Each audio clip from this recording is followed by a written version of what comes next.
So this, just to welcome everyone, this will be the workshop on Kingian Nonviolence Principles with the Addie Wyatt Center. And here today we have Pam Smith and Mary Lou Finley with us. And so Pam is the Executive Director and Trainer at Addie Wyatt Center, and Mary is the co-founder and Senior Advisor and trainer as well. So I'm going to pass it off to you guys now. Just a quick little intro. I'm excited to see what you guys have for us. Great. Thank you so much, Nick. And thanks for all your help and welcome, everyone.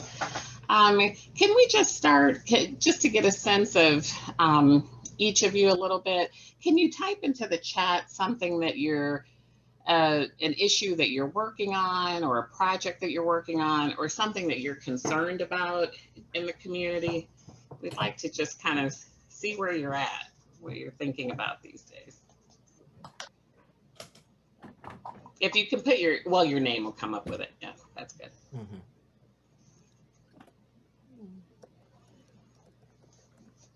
Abolishment of nuclear weapons. Great.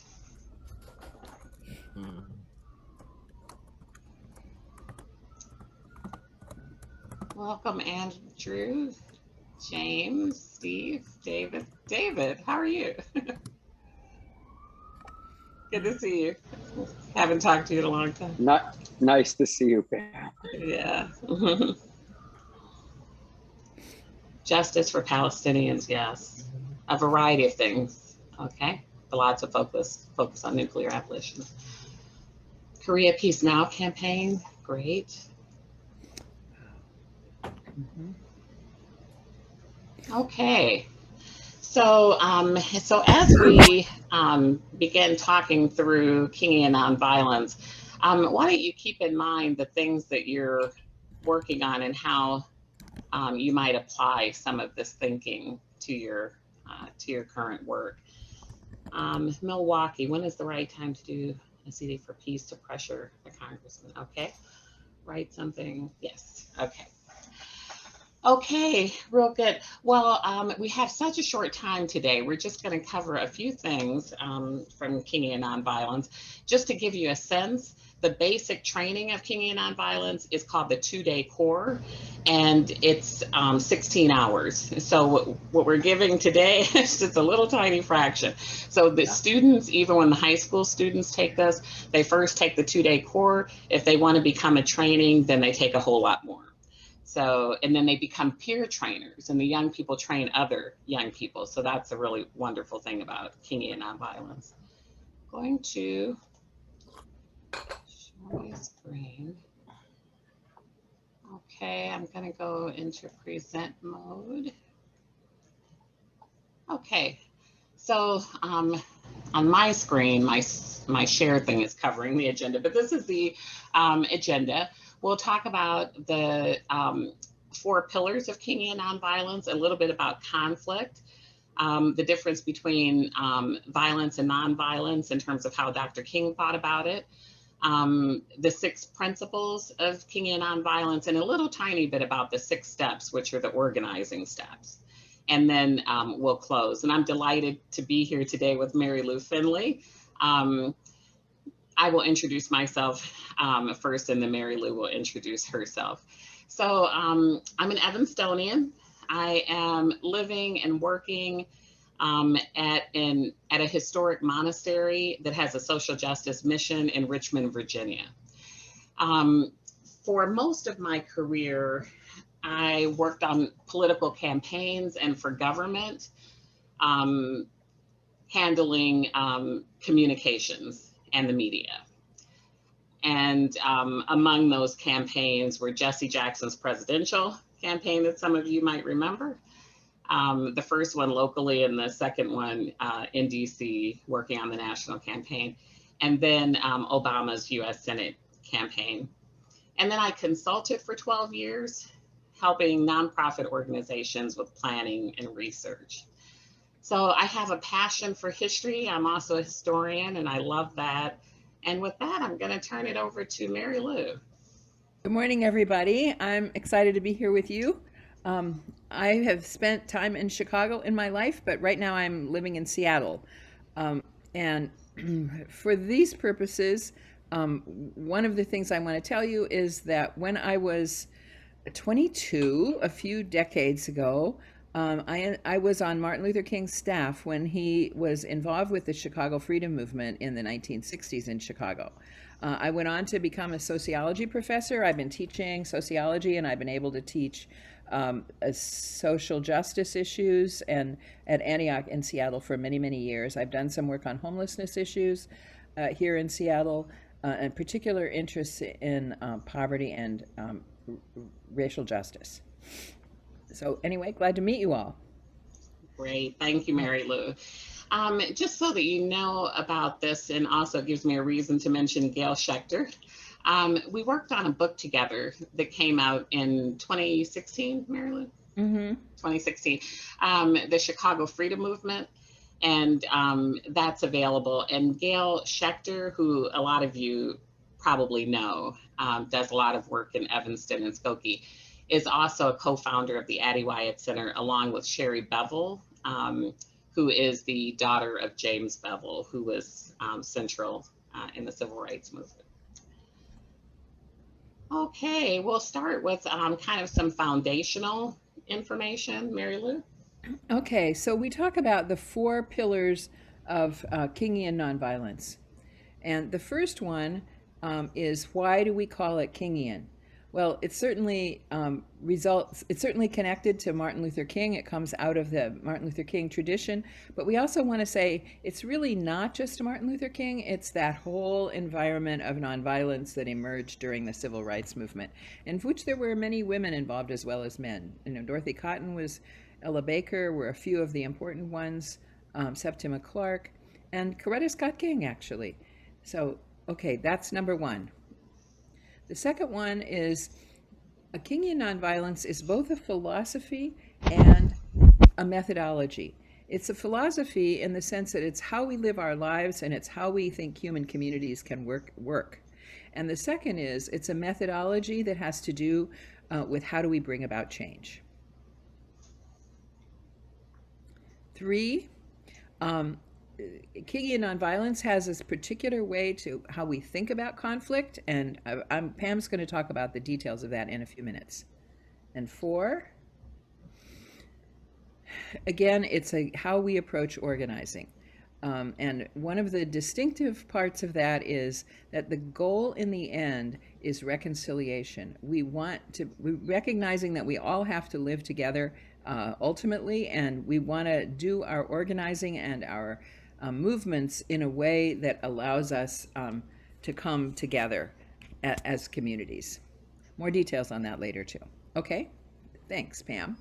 Okay, so one of the things to be thinking about with all this is thinking about conflict. A lot of us grew up with this notion that conflict is a bad thing, but it's not a bad thing. It's poorly managed conflict results in violence. So we really want to learn on all levels in our personal lives, you know, relating to one another in work settings, and on the national and international level, how to address conflict. So understanding that conflict is inevitable, it's going to happen, it's neutral, it's how we handle it, and that conflict has history. You know, I like to think sometimes in partnership situations on the domestic side, when there's an argument, what's inevitably one thing that someone will say to the other person? You know, sometimes it's like, you always do this, or you never listen to me. You know, like whatever's happening in that particular moment has history to it. And that history is finding its way into the present. And we know that's the case with history resulting in social disparities today.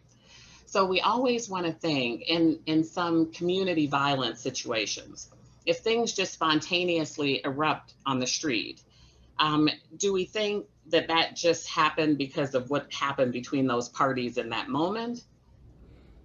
We can probably think that if we interviewed all those participants, we would hear a lot about what led to that situation. This person did this to that. This person's retaliating. This person is responding.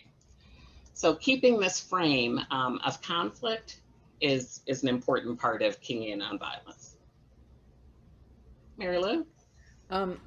Yeah, before I get to this, I just want to say, I meant to say this earlier, that one of the things that happened when I was working with Martin Luther King back in the day was that Dr. King wanted to live on the west side of Chicago in the communities, the poverty-stricken communities where we were working.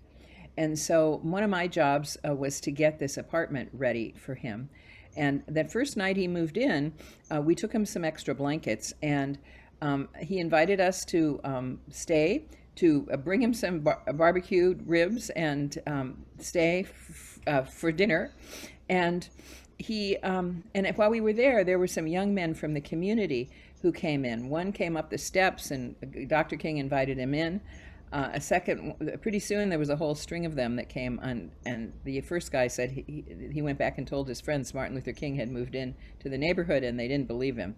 And so what I realized then was that was the beginning of Martin Luther King's connection with the young people in the community. He really wanted them to understand that nonviolence was a way to deal with the issues that really concerned them. So it was just very sweet that I, by some accident of history, ended up there to watch that moment. Okay, just wanted to share that little piece with you from Dr. King's stories in Chicago. So the next thing we're going to do is violence is. So I'd like you to just put in the chat what words come to mind when you hear the word violence. We'll get a variety of things. There's all kinds of things. We want to see kind of the range of things you think about when you think about violence. So we'll take a minute, just write something in the chat, and we'll work on this. Hitting, okay, good. Destruction, brutality, scary, good.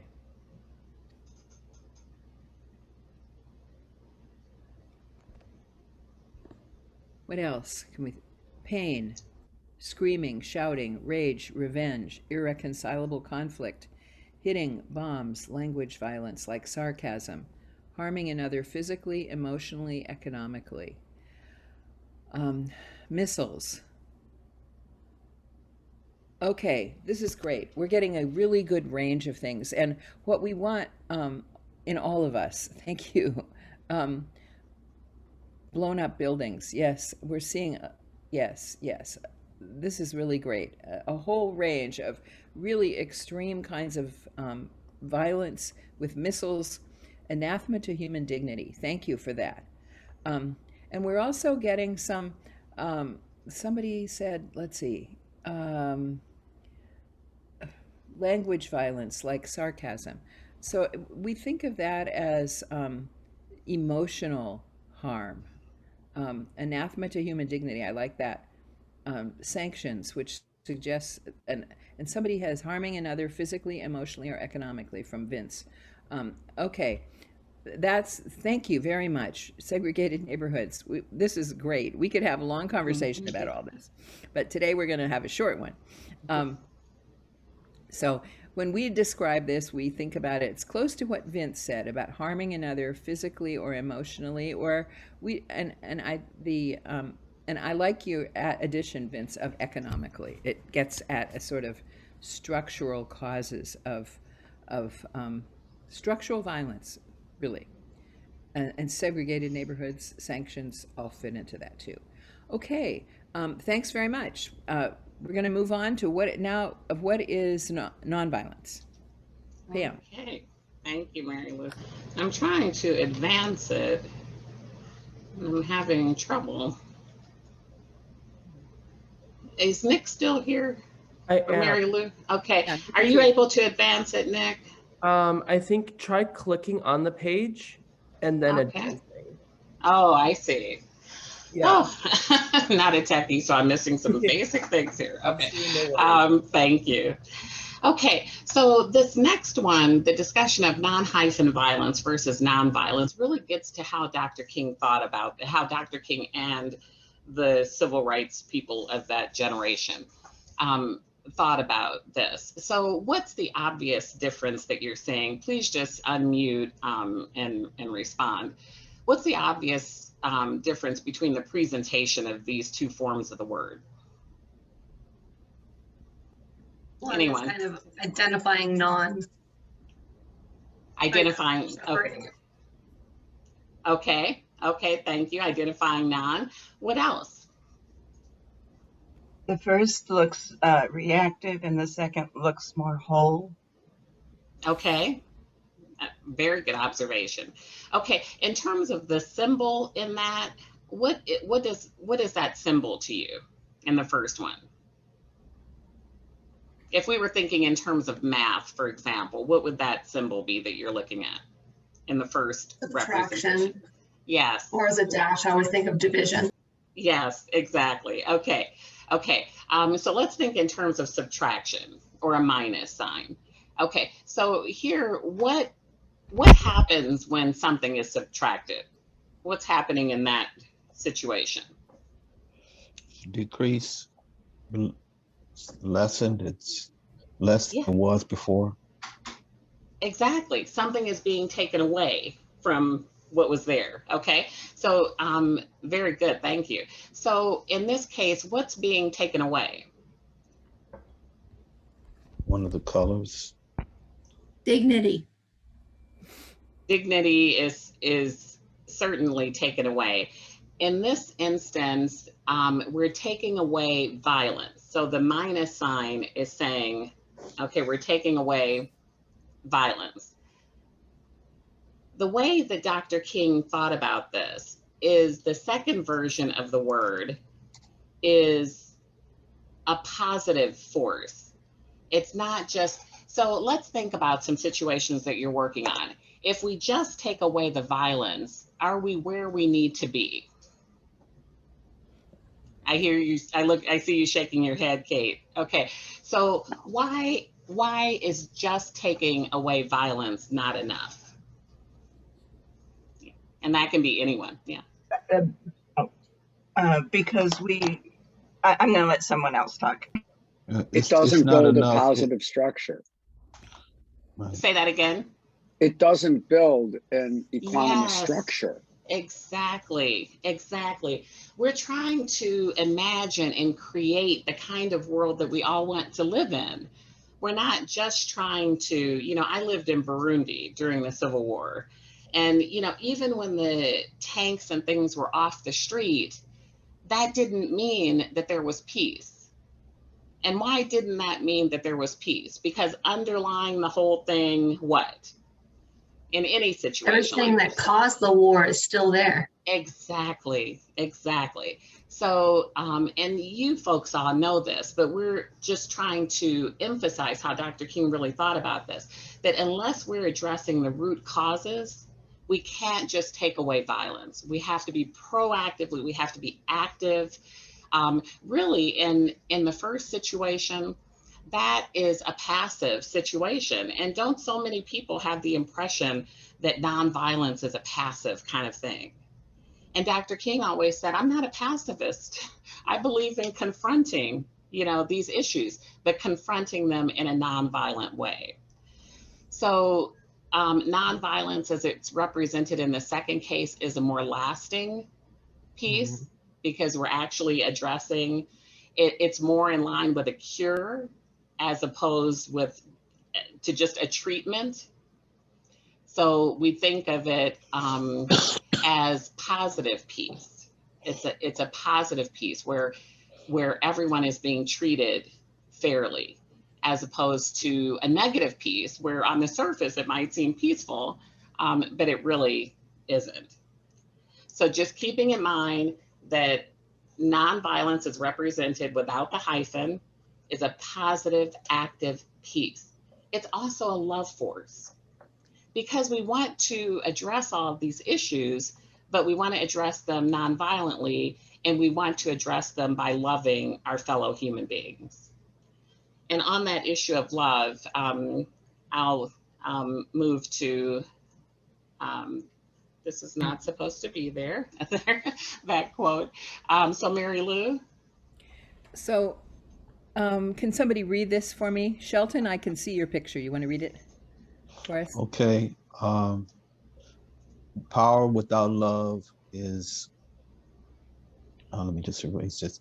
Power without love is abusive, and love without power is sentimental, anemic.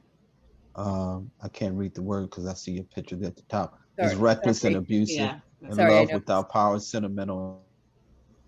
You got it. You got it. You got it. And anemic. Yeah, that's what you said. And this is one of my favorite quotes from Martin Luther King, and he's talking about that love is really important, but not just love that is love without power is sentimental and anemic. That's not enough. Um, that also power without love is reckless and abusive. So we're trying to find the coming together of love and power in a nonviolence, with nonviolence. Um, okay, and here we're talking about what I'm sure is familiar to many of you, agape forms of love. That is a love of humankind. It's not a emotional love. It's not. It can be emotional. It's not a romantic love, but it's a particular love. Okay. Okay, thank So you, Mary yeah. Lou. You Okay. saw me just kind of skip through the what probably looked like very interesting slides there about aggression and conciliation. Unfortunately, we don't have time to go through those, and I thought I had eliminated them from this deck, but for some reason it was still there. But when you take the long version of Kingian Nonviolence, there's lots more to this that we're talking about. So there are 6 principles of Kingian nonviolence, which are the ethical foundation. And then there are 6 steps, which are the organizing, the approach to organizing. And what we'd like to do now is have you engage with us on each of these principles, and we'll go back and forth. And we always say in Kingian Nonviolence, we never have enough time. So please be prepared to unmute and read because we'll be asking for one volunteer after another. Okay, so principle number 1, who would be interested to read this for us? I'll read it. Thank you. Great. Nonviolence is a positive force confronting the forces of injustice and utilizing the righteous indignation and the spiritual, emotional, and intellectual capabilities of people as the vital force for change and reconciliation. Okay, I was having a little trouble hearing you, but I'm also having trouble with my earphones, so it could just be me. And would you, thank you for that. And can you also please read the heading? When we read these, and I should have said this, if we can each say principle number 1, because we try to get people to understand what the principles are. And then, sorry. Principle 1, nonviolence is a way of life for courageous people. Okay, great, thank you. Okay, what jumps out on this one? Anyone? A word or a phrase or just, what are you saying here? A way of life. Great. Who said that? Shelton. Shelton. Okay. Shelton, can you say something about that? What are you thinking when you It's not something I think about Gandhi's statement that we have to be the change we want to see in the world. Mm-hmm. It's something that transcends our any like our agendas, but it becomes a part of who we are as a person, and ultimately as a community, as a group, as a family, and so forth. Excellent. Thank you so much. That's great. So in that way, we talk about nonviolent practitioners, that we're all practicing this. It's not always easy. I always say I'll have to be practicing this for the rest of my life, but it's a good thing to practice. Okay, what else? Another word or phrase? Positive. Courageous people. Courageous people. Okay. So what can you think of any examples of people that you see as courageous that have implemented nonviolence?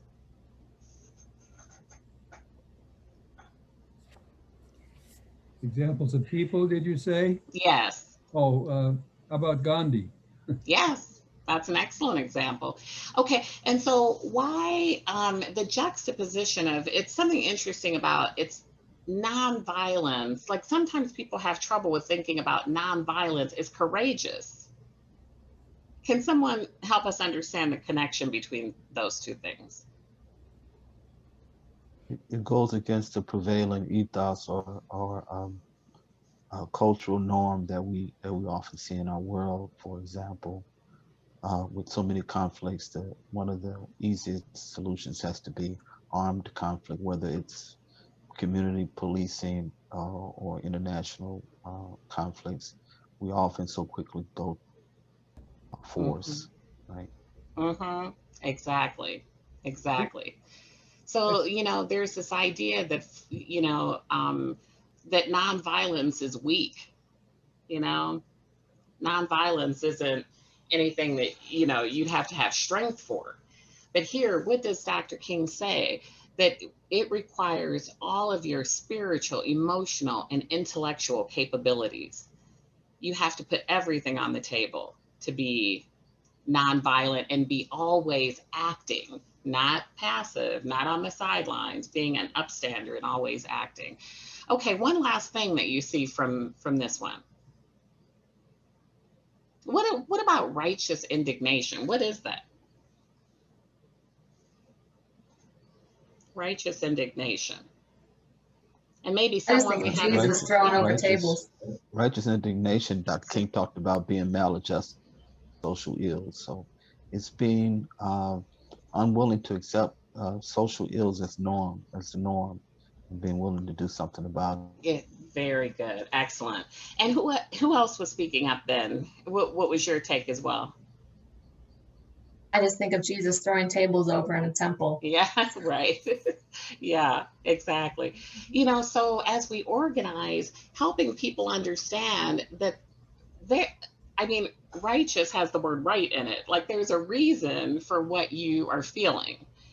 But there is an anger there too, but it's learning how to manage that so that we can move forward and make change. Okay, principle number 2, Mary Lou. Okay, could I have one of the women read this? Karen? Sarah? Jenny? Principle 2, the beloved community is the framework for the future. The nonviolent concept is an overall effort to achieve a reconciled world by raising the level of relationships among people to a height where justice prevails and persons attain their full human potential. Okay, so what stands out to you in this one? What stands out here? A word? A beloved concept? community. Beloved community. Yes, okay.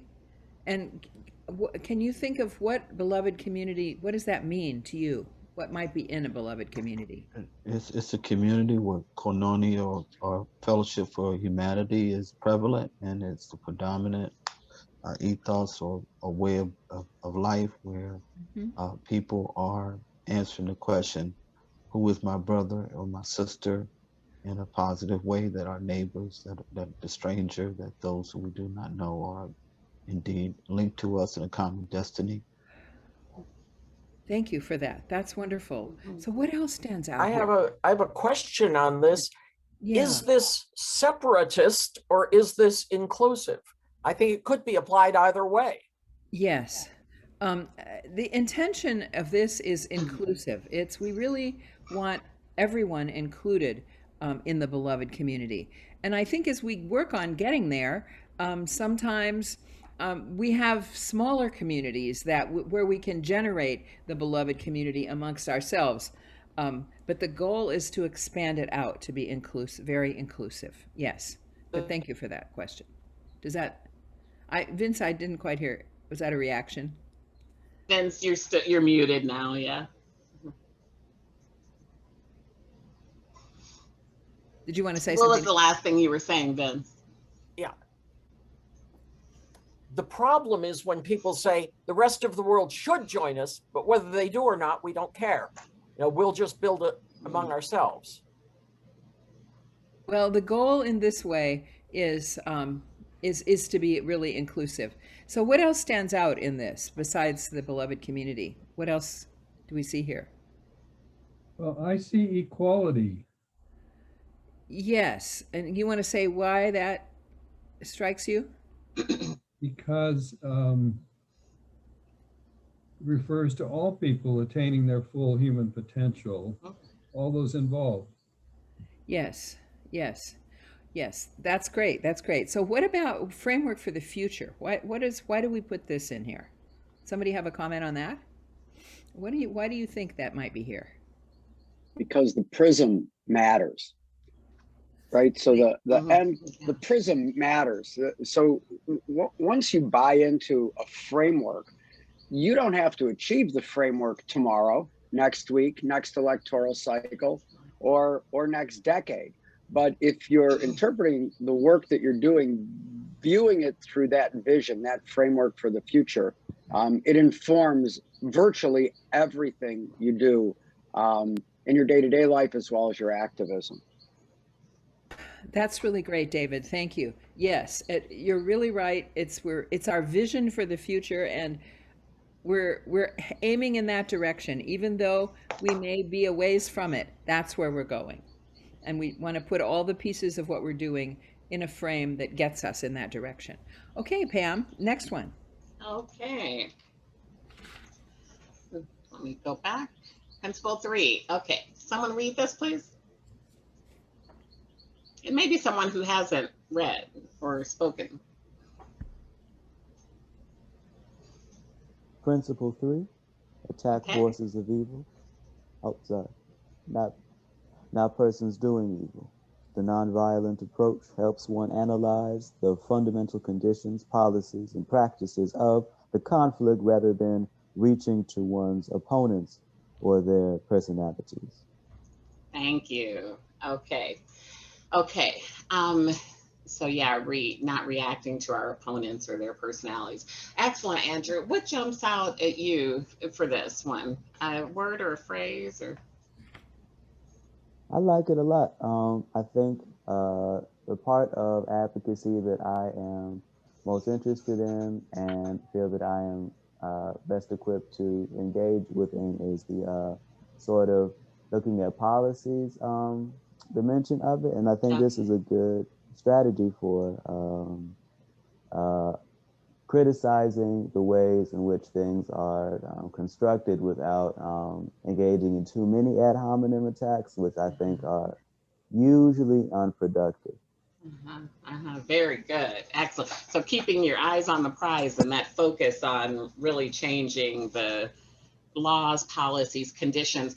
When it says here, it helps one analyze the fundamental conditions. What might be examples of conditions? What kind of conditions are we talking about? Conditions and policies and practices. So anything that harms people can be an adverse condition, right? So poverty is a fundamental condition. What else? Certainly discrimination. Yes, discrimination. What else?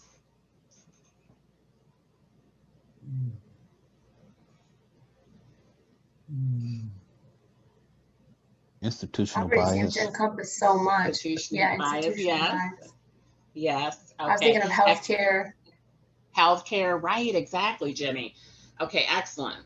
Housing issues, all of these things. So this approach helps us analyze that, not get too distracted by personalities.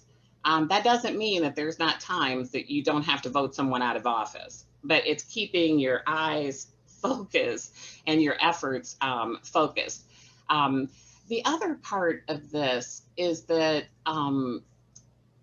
we want to maintain some level of compassion for our opponents, because have you ever been in a situation where someone has done something and when you learn their backstory, you kind of go, oh, wow, like that helps me understand, it doesn't justify what they're doing, but it helps us understand that we're all bringing things to this table and that we are going to hold some level of hope that people can change. Dr. King really believed in the power of persuasion. It's kind of a lost art now, but, really working and helping people, talking with people and helping them try to understand and change. Okay, principle number 4. Okay, principle 4. Can someone read this one for me? Kate, I see you there. Could you read it? You caught me off guard. Principle 4, accept suffering without retaliation for the sake of the cause to achieve the goal. You want to read the small print? Can you read that part? Oh, I'm sorry. Okay. Self-chosen suffering is redemptive and helps the movement grow in a spiritual as well as a humanitarian dimension. The moral authority of voluntary suffering for a goal communicates the concern to one's own friends and community as well as to the opponent. Okay. So what stands out here? This principle is often the hardest for us to wrap our minds around. Accepting suffering, it's not something where it's not a place we really want to go, but on the other hand, there's also a power there. Self-chosen suffering is redemptive. Yes, and what does that mean to you? I don't know, it's pretty powerful. It reminds me of the fact that when you really love somebody, you choose to suffer for that person. You choose to do things that are hard, that are expensive to you, cost you sleep, cost you energy. So it's like choosing to love in a way that hurts, but it's a powerful thing and it can transform the whole situation. That's beautiful. Thank you, Jenny. Thank you, Jenny. What about Kate? Because there's also privilege possible in self-chosen suffering. So I have a choice to go and live on the west side or the south side and, rent an apartment or something. For someone really in that situation or any other, the choice isn't there, right? So it's, to me, it's a little bit of a two-edged sword. Yes, and this is self-chosen stuff. We're not saying just suffer, period.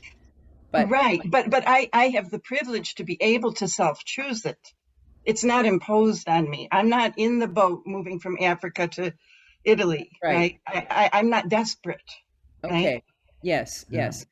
So let's look at the last part of this again. What does that say? Of the main principle.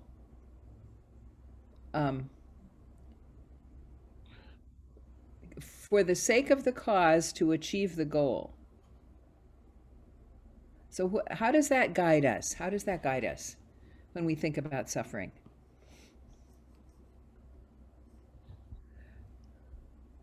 I mean, we're not talking about any miscellaneous suffering, but suffering that has a purpose to it. Suffering for the sake of the cause to achieve the goal. Very targeted action that's drawing the attention and the concern of everybody. Yes, that's really true. And it does bring people's attention to there. It's a powerful tool in that way. Okay, I'm going to move us along so we have time here. Pam. Okay. Principle number 5. Someone, please.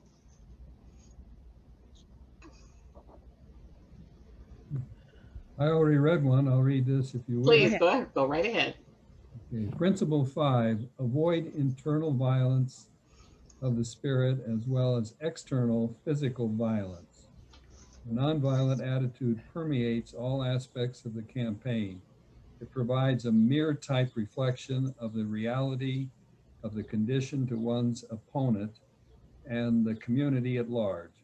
Specific activities must be designed to help maintain a high level of spirit and morale during a nonviolent campaign. Great, thank you. Okay, what about this one? What are you picking up from this? I was thinking about it. I was reading that and looking at it. Dr. King talked about in one of his speeches, hate is too great a burden to bear. I've decided to love. Yes, exactly. Which part of this made you think about that? Just refusing to resort to external physical violence when you may even have a legitimate, issue. Okay. Or reason to fight back or to use, force. To take off whatever's coming. Yeah, that's great.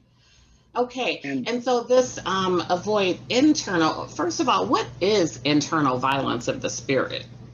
What is that? It's So when all the stuff internal. from the outside gets in. Yes. It's when, Yeah, keep going. it's when you start hating yourself, when you start beating yourself up, all the negative on the inside. Exactly. So it can be inwardly directed at yourself. You know, that can be like even internalized depression, you know, after so long, you start to, you know, like sometimes accept some of that. And also outwardly direct. So here, what Dr. King is talking about is I'm not only not going to shoot you, I'm not going to hate you. I'm not going to harbor tensions inside of myself that are directed, you know, toward you. What else do you see here? When they talk about we must maintain a high level of spirit and morale, what are some examples of movement, parts of either historical or contemporary movements? How have people maintained a high level of spirit and morale? Music. Yes, music is a great one. Yeah. What else? Camaraderie. Camaraderie, yes. Not being in isolation.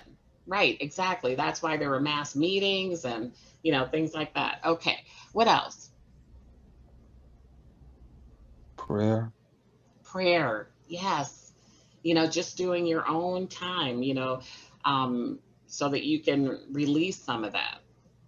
We were in doing a Kingian Nonviolence training in a library on the South Side in Chicago, and a 9-year-old wandered in to see what we were doing. And so we said, oh, we're talking about issues in the community and stuff. And he started telling us about, you know, not such great things going on in his school. And we said, how do you handle that? And he went into a meditation posture and he put his hands like this, you know how you hold your hands? And he's 9. And he said, my teacher taught me, you know, like to meditate and to release, you know, some of that. So yeah, so in organizing, always thinking about how can we build that in so that people can maintain a high level of spirit. Okay, principle number 6, Mary Liz. Number 6, the last one. Who could read this? Shelton, maybe I can see you. How about that? The universe is on the side of justice. Truth is universal, and human society and each human being is oriented to the just sense of order of the universe.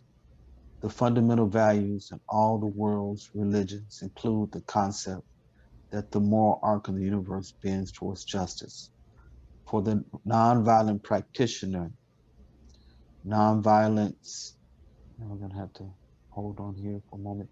Nonviolent practitioner, nonviolence introduces a new, and my transcript keeps coming up. So it's okay. Somebody can read the last 2 lines. I'd appreciate it. A new moral context in which nonviolence is both the means and the end. Thank you both. Thank you. Thank you very much. Okay, so for Dr. King, this was clearly an issue of faith, that he would have said, our God is a just God. And so that's kind of one way to think about the universe is on the side of justice. What other kinds of ways can we think about this? We're just down to our last couple of minutes here, so let's see what we can throw out. I think this is an extremely positive and optimistic statement. Truth is on our side. Yes, yes, yes. You know, one thing is little children understand really early what's fair. You know, I think understanding what's fair is kind of built into our human nature. And that's one way to think about it. So people get, when things are not fair, there's a feeling that we need to push it in some way. That's one thing. Another way, what's another kind of way we can think about the universe on the side of justice? Yeah. Dr. King talked about that no lie can live forever. He mentioned in one of his speeches, truth pressed to earth will rise again. Yeah, in other words, there's something within us and within society that longs for freedom. That's beautiful. Thank you, Shelton. Thank you. Yeah. Yes, yes. And also, we can contribute. It's like, because there's that something inside of us that wants to push toward freedom, we also help to move the arc of the universe toward justice. We are part of the energy that makes that happen. Okay, I'm going to wind this up really quickly because we're kind of close to the end of our time here. Pam. Yeah. So we'll take 30 seconds on this, and then if you'd like future Kingian training, there's a lot more on this. But the way that it's thought of in Kingian nonviolence is these don't always have to go in this order, but some of them happen concurrently, or you go forward and then you have to go back. But basically, we identify the problem, let's say it's food deserts or whatever. What information do we need to collect? How can we educate ourselves and others? What kind of personal commitment, knowing our own boundaries, knowing our own life, what can we personally commit to? And negotiating with our opponents. When negotiations fail, to take direct action to build and leverage our power. And the purpose of that is to get back to the negotiating table. So we don't always want to just be doing direct action for the sake of direct action. We're trying to actually get something accomplished. So we're trying to get back to the negotiating table. And then finally, what differentiates Kingian nonviolence from other kinds of nonviolence curriculum is this idea of reconciliation. That in the end, we want to come together. We want to be able to live in some semblance of harmony. And what that means is that we've got to acknowledge the wrongs. We have to put measures in place to ensure that they don't happen again. And there has to be some sort of amend or apology or restitution or something going forward. And so that level of reconciliation, and then hopefully at some point we would be able to jointly celebrate in some sort of a victory. So that's just the touchstones of Kingian nonviolence. We're so happy that you were with us today. We wish we had more time with you. But does anyone of you have something to say in closing, or feel free to put anything you'd like in the chat? And we're happy to stay in touch with you. Mary Lou, can you put your email address in the chat for people? Yes, I will. Thank you. Thank you. Okay, let's see. I'm having trouble seeing the chat right now, but Nick, we're going to turn it over to you. Thank you all for coming. Of course. I was going to say a big thank you to both of you for speaking on these Kingian nonviolence principles. I feel like we learned a lot. I feel like there was great interaction with everyone, and I really love that. And I think that that's such a great step in the right direction, just kind of build that community. I wanted to quickly let everyone know that in the chat, I dropped the link where you can go pick your next breakout session. So we'll be going to breakout session number 3. And so there are a lot of great choices in that one also. And just again, thank you to Mary and Pam. Oh, thank you all. Thank you all. Thanks, Mary and Pam. Participating and being Thanks. This was great. Appreciate you both. We appreciate all of you and all the work that you're doing. Take care.